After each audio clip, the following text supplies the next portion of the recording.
kami bersama pemerintah Kabupaten Sidrap, selama saya sudah dilantik kurang lebih 40 hari, sudah merubah hashtag negatif menjadi hashtag positif, dan kegiatan religius sudah dilakukan selama 40 hari. Dan bersyukur banyak sekali tamu yang datang.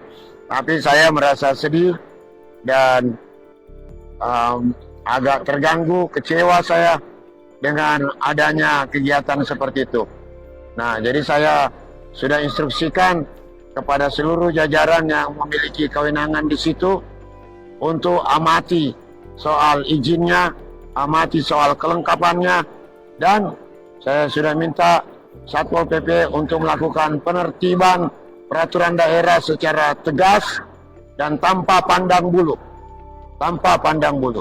Dan saya sudah sampaikan melalui forum ini juga dan beberapa komunikasi, saya merasa malu ditegur sama teman-teman di Jakarta, teman-teman di Sulawesi Selatan, dan tentu saya tidak tinggal diam bersama jajaran Forkopimda. Pasti saya akan melakukan berdasarkan kewenangan saya. Cuman ini saya minta teman-teman yang masih melakukan aktivitas itu mohon sadar diri untuk perbaikan masyarakat kita semuanya. Jangan karena persoalan keuntungan pribadi atau yang lain merugikan citra negatif masyarakat Sidrap. Masyarakat Sidrap hanya segelintir yang begitu pekerjaannya. Lebih banyak yang positif pekerjaannya. Kita banyak penghafal Al-Quran, banyak pesantren kita, banyak ulama kita.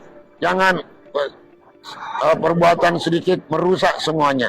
Nah, saya himbau kepada seluruh rekan-rekan yang melakukan aktivitas itu, mohon menahan diri dan tidak melakukan lagi.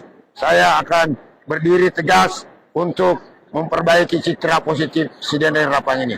Dan saya di backup oleh Forkompimda saya.